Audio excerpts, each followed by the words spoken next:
তো হ্যালো বন্ধুরা, কেমন আছো তোমরা? আশা করছি তোমরা খুব ভালো আছো। চলে এসেছি আরও একটা নতুন ভিডিও নিয়ে। তো আজকে দেখো, রিয়েল সুন্দরবন চ্যানেলের থেকে আজকে একটা দারুণ ভিডিও নিয়ে চলে এসেছি। তো দেখো কত বড় কানমাগুর ধরেছে বঁড়শি দিয়ে এই ছোট খাল দিয়ে।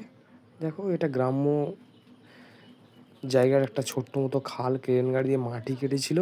তো সেই মাটি কাটা খালে কত বড় মাছ ছিল দেখো, দেখতে পাচ্ছ? এই মাছটা ওখান দিয়ে ধরে হাতে করে নিয়ে আসছে, এদিকে ঘরের দিকে নিয়ে আসছে। আর দেখো রাস্তাময় এত লোক, দেখে সবাই অবাক হয়ে গেছে যে এতটুকু ছোট খাল, দেখো চৌকো মতো খাল, সেই খালে কানমাগুর মাছ প্রায় 1.5 থেকে 2 কেজি ওজনের মাছ আমার এই দাদা ধরেছে।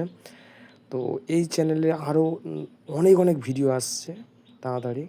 সুন্দরবনের সব রিয়েল ভিডিও এখানে আমাদের এই চ্যানেলে পোস্ট করা হবে। তো এখন অন্তত মাছটা বেঁধে রাখছে দড়ি দিয়ে, দেখো একটা শেকড়ের মধ্যে বেঁধে রাখা হচ্ছে। তো ভিডিওটা ভালো লাইক কমেন্ট শেয়ার করে